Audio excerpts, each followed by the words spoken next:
to Revolution Report, the show that highlights pressing issues, uplifts community voices, and questions the status quo. I'm Sarah Livings-Walsh. And I'm Analisa Vanolia. We felt the need to dive deeper into societal problems and explore subjects from diverse perspectives. So join us in the revolution.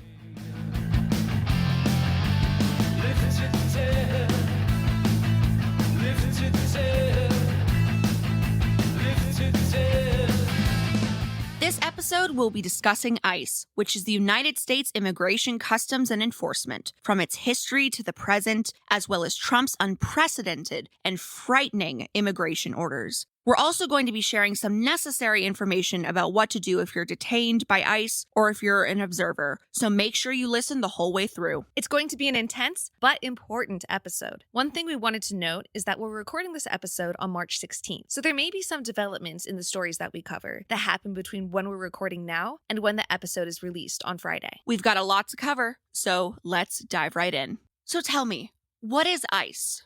ICE is the Department of Government that's responsible for deporting people, essentially. They have their own officers who are different from regular police officers. It was founded in 2003 by George W. Bush. Boo! Throw that shoe, you're right, Sarah.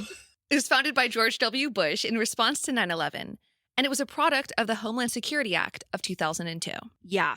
So, obviously, what was executed by ICE being formed was Islamophobia. Made policy, yeah. Made policy. And so I think that was their goal, to create division within the American people with the rest of the world. The goal is to create an us versus them rhetoric. And so what we saw with 9/11 is that run rampant. And we are still seeing the effects of Islamophobia today. Oh, yeah, it hasn't gone anywhere at all. It has not gone anywhere. And what I find particularly interesting is that the basis of ICE being formulated and started was against Arabs. Now we are seeing that in modern day. Yeah. Well, something to keep in mind is it's been just over 20 years since ICE was created. It's not like ICE has been around since the creation of the United States. Yeah. It's a modern development. And like you're seeing, those same Islamophobic roots we're seeing enacted under Trump's presidency. A perfect example of that is Mahmoud Khalil. He's a student at Columbia, one of the most prestigious universities in the country. He participated in some Free Palestine protests as a student and was arrested on March 8th. He was arrested while in his apartment, and the ICE agents who were arresting him first said that they were taking away his visa. He doesn't have a visa. He has a green card. And upon being informed of that, they responded that they'd revoke his green card illegally. Khalil is currently being illegally detained and has not been charged with any crime. Yeah, that is not shocking, especially with the history of the Trump administration and how things seem to be going. Trump went on the record and said that he will revoke any citizenship that he deems as a threat to America. Yeah, Trump said some crazy stuff on Truth Social. Trump said, quote, "Following my previously signed executive orders, ICE proudly apprehended and detained Mahmoud Khalil, a radical foreign pro-Hamas student on the campus of Columbia University. This is the first arrest of many to come. We know there are more students at Columbia and other universities across the country who have engaged in pro-terrorist, anti-Semitic, anti-American activity, and the Trump administration will not tolerate it. Many are not students. They are paid agitators. We will find, apprehend, and deport these terrorist sympathizers from our country, never to return again. If you support terrorism, including the slaughtering of innocent men, women, and children, your presence is contrary to our national foreign policy interests, and you are not welcome here. We expect every one of America's colleges and universities to comply. Thank you." That's what he said on Truth Social. I am at a loss for words because clearly he doesn't care about women. He doesn't care about children. He sometimes cares about men. Facts. Yeah, but it's the truth. What he's doing right now is straw manning. Absolutely. He's straw manning to make it seem like any dissent is anti-American. So let me get this straight. If you support the Palestinian people, which again, the world can attest, the world has gotten on this and have said, stop bombing them. Yes. Stop terrorizing them. Israel is currently being sued in the International Court of Justice for their crimes against humanity. Supporting the people of Palestine is not the same as supporting the government. 100%. And that is something the whole world can get, so can we. Absolutely. Saying that because you support the liberation of Palestinian people, you are somehow anti-Semitic and pro-Hamas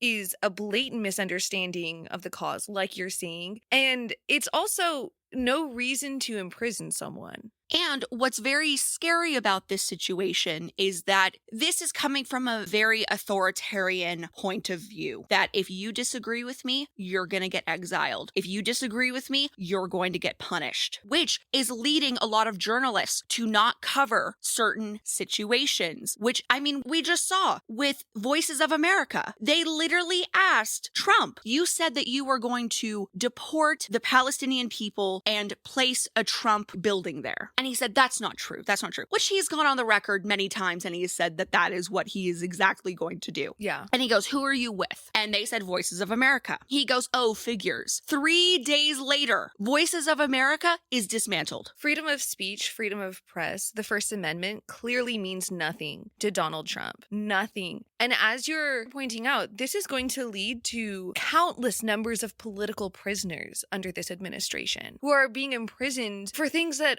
aren't actually crimes. No, they are not at all. But what I do want to say is this is a very heavy episode. There will be a lot of stopping and starting, so bear with us. But what I do want to say is that the people are fighting back. Absolutely. But you know who isn't a fan of that? Tom Homan. Tell me about this man. Yes. Oh, bald Tom Homan. We love balds, but... We love balds. Yeah, we love the balds, but not this one. No. Bowling head. Bowling head. That's right. You tell him. Okay, so border czar Tom Homan noticed that the ICE arrest numbers were lower than expected. You know why? Tell me. He thinks that it's insiders leaking to the public. So you know what they decide? You know what this bowling head man decided to do? Tell me. He decided to start performing polygraph tests on No. No, he did not, Sarah. You mean the scientifically disproven, actually beatable polygraph? No. Yes. What is this? Like, oh my God. So he started performing that on employees. I am not joking. Why is he treating his employees like they're Vanity Fair interviews? In an attempt to learn who might be leaking this information. Sarah, this sounds fake. This sounds like a parody. But it's real. Oh my God, America, we're so... America. America, we are so embarrassing, truly, right now. Yeah. That is laughable. I mean, we're laughing. We're laughing. And we're going to make fun of people like this. They don't deserve our respect. They don't deserve our respect, especially for terrorizing communities, terrorizing people, inhumanely treating people. You don't have an ounce of my respect. I'm not going to respect you. I'm going to make fun of you. Yeah, we're not going to respect, like you said, his bowling head self, and he's a loser, and he should be reminded of such. Completely agree.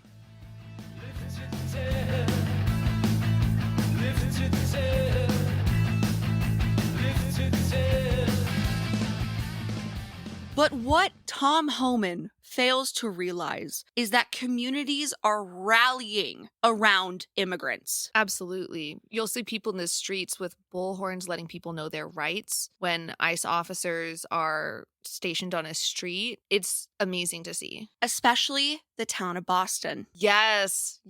TikTok has been popping off. Boston did not come here to play. They said, ooh, Boston Tea Party once, we'll do it again. It was lovely to see the community support for their neighbors. Yeah. And And we are seeing that across the nation right now. So to think that employees will be leaking that, no, no, no, no, no, no. You have citizens constantly monitoring where you are. Yeah. The citizens are protecting each other. You don't need employees leaking anything. Exactly. And I think that leads us into our next point. We've been seeing a lot of cracks in ICE's propaganda for a while. Yeah. Here's a quote from the California Collaborative for Immigrant Justice from 2020. Quote, ICE's goal is to try to legitimize their existence in the face of obvious and overwhelming reality that detention is deadly, and the abuse and the demonization of immigrants is wrong. They will go down in history for their decision to separate children from their families and trampling on the values that made America a nation of immigrants. End quote. I think that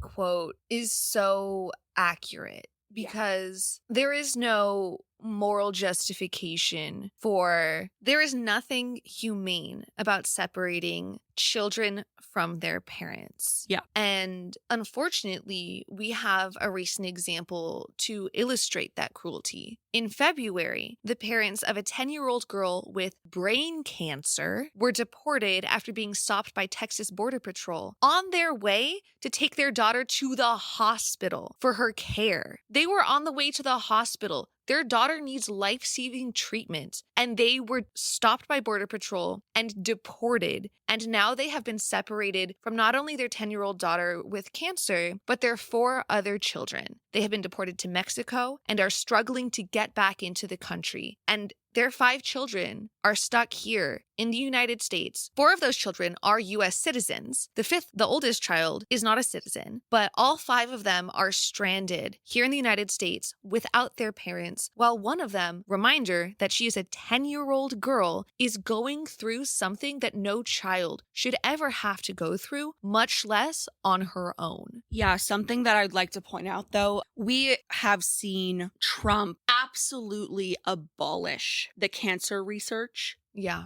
For this country to parade around for the congressional hearing. He decided to bring on a boy who survived brain cancer, who wanted to become a police officer. Got a standing ovation, said it was lovely, all of that. The next day, he cuts the cancer research. Yeah, this man is evil. There's no other word for it. Straight up evil, cold-hearted, malicious, uncaring, absolutely deplorable. To have the capacity to do such a thing, in my mind, makes you inhuman. Yeah.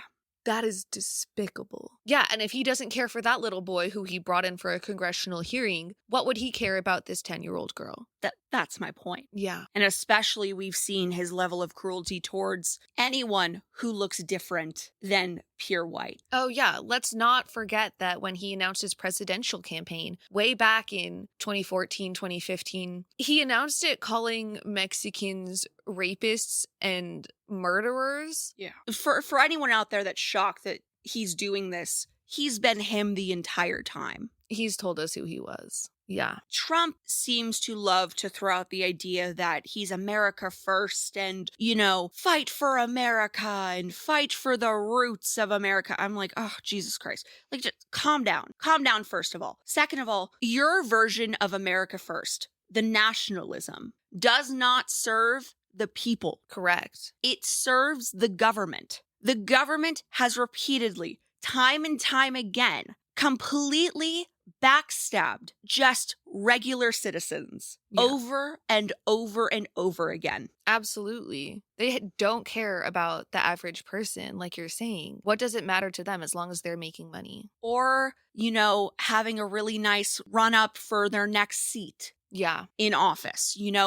We are truly seeing a class consciousness, I believe, in the dismantling of nationalism and what nationalism truly means. In my opinion, nationalism should be about the people. It isn't. Never has. Never will. Yeah, because there's a difference between patriotism versus nationalism. Yeah. And the nationalism is the thing that makes you go, oh, they're not like us. Yep. Get them out. Yep. Whereas you can, maybe the word has been tainted, unfortunately, by Trump and all of his followers. But there was a time when you could be a patriot and still be welcoming, of people of different backgrounds, of different identities. Unfortunately, that word now has been tainted here in America. But yeah, this nationalist, this jingoist agenda is absolutely deplorable. And I 110% agree with you. It does not serve the American people.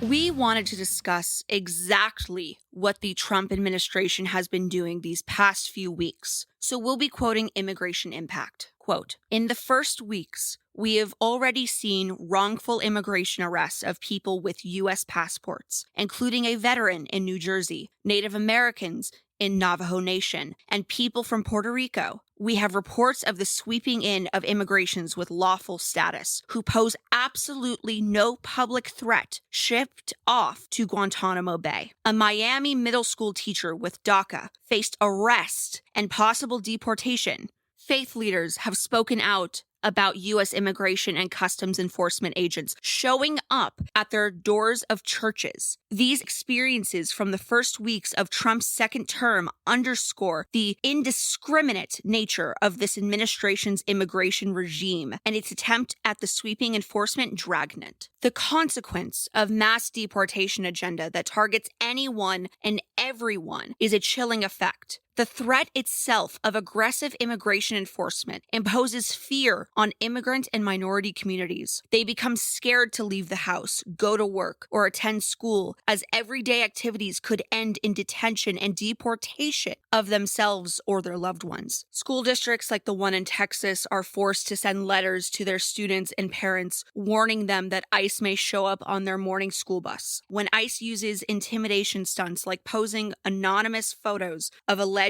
quote, criminal immigrants, publicize its raids, or uses military planes to deport people, the fear-mongering becomes theater, but also hurts local communities and their economies. I'm at a loss for words. And if this doesn't hit you at home like it's hitting us right now, take a second and think about it. This especially hits home for myself. My parents had an after-school program, and a lot of our kids were undocumented. And to think of those kids and our kids in any harm's way, it rattles me to my core. Absolutely. That People are afraid to leave their house. Yeah. Out of fear. Yeah. That's what America has become, a bully.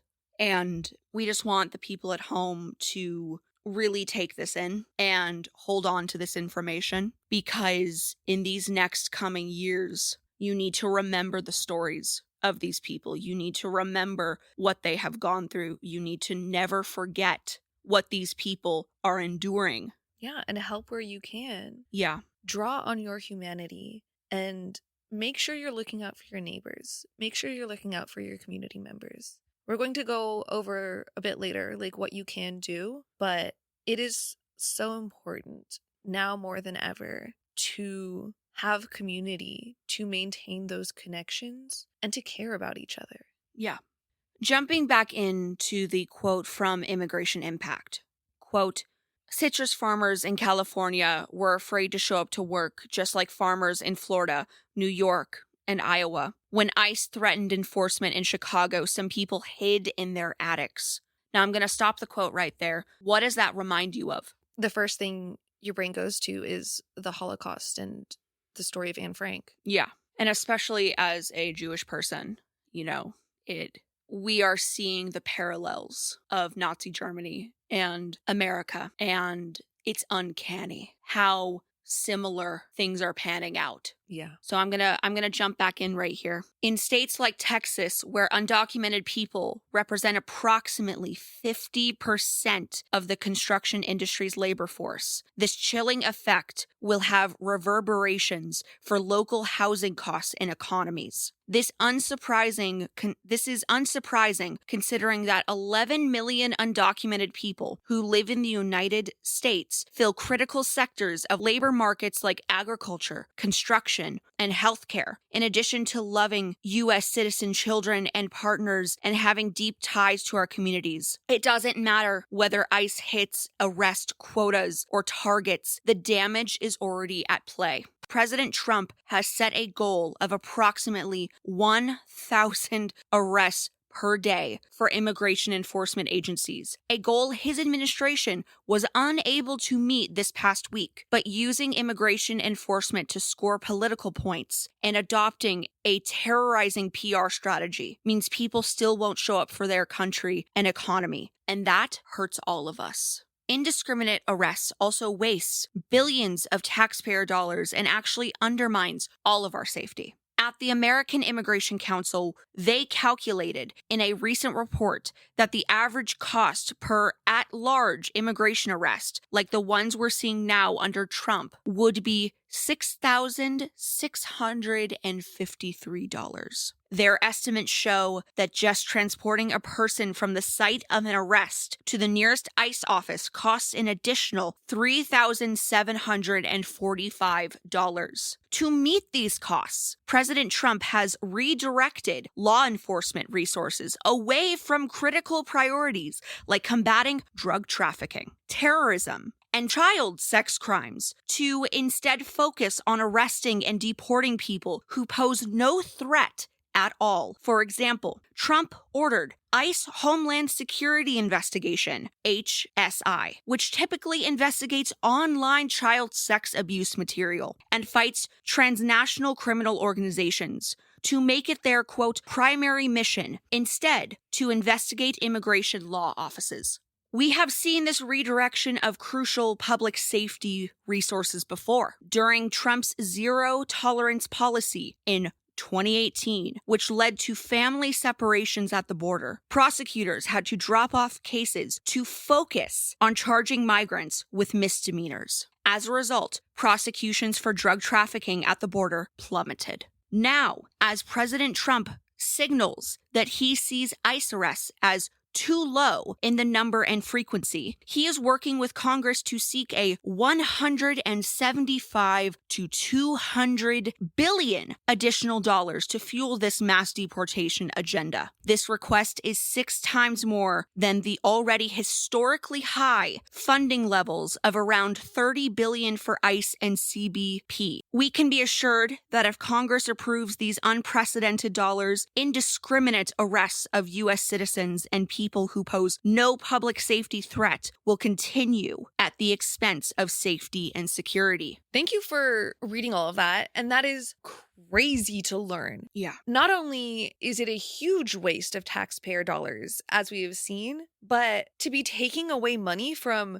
looking into child sex crimes, the worst kind of Scum. And you're like, no, actually, I want to prosecute someone for a misdemeanor and deport them, someone who's not actually a threat to the community, and instead actually probably doing valuable labor for that community. No, let's prosecute and target them instead of targeting the scum of the earth. Yeah. So, and also what I would like to point out is a lot of Trump's cabinet, they do have sex crime allegations against them. Trump himself. Yeah. Trump himself. Yeah. No. So this is my opinion. This is not fact. I believe that there is a connection there. This is not me alleging anything. This is just me commenting on the fact that Donald Trump did fly on Jeffrey Epstein's plane. Many times. I think we'll leave it at that. We will leave it at that. So our listeners at home, you can do your own research with that. We can only say so much here. So do with that information as you will. Absolutely.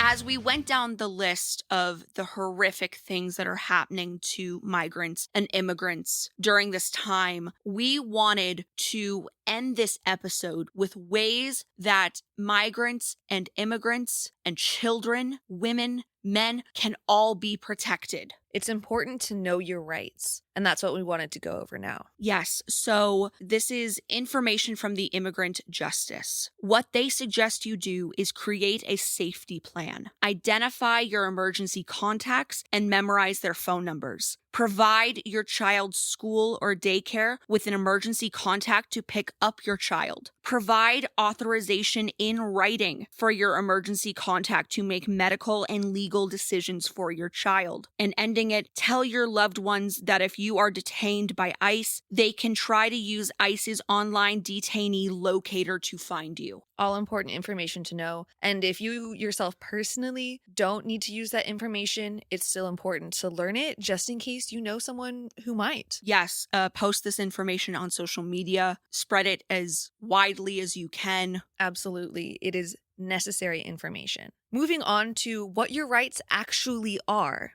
Immigrant Justice says, all persons in the United States have constitutional protections, including the right to remain silent when questioned or arrested by immigration officers. Being stopped by immigration officers or other law enforcement can be frightening, but it's important to stay calm. During any encounter with law enforcement, it's important to do the following. Number 1, stay calm and don't run, argue, resist, or fight the officer, even if you believe your rights are being violated or you are being treated unfairly. Keep your hands where police can see them, and please tell them if you need to reach into a glove compartment or for a wallet to show your papers. Number 2, don't lie about your status or provide false documents. Number 3, if you are pulled over in a traffic stop, ask if the officer is from the police department or immigration. Immigration officers often identify themselves as police, but they are not regular police. Ask if they are from Immigration and Customs Enforcement or Customs and Border Protection. If they are immigration officers, follow these guidelines about what information to provide. Number 1, if you are a U.S. citizen or have lawful immigration status,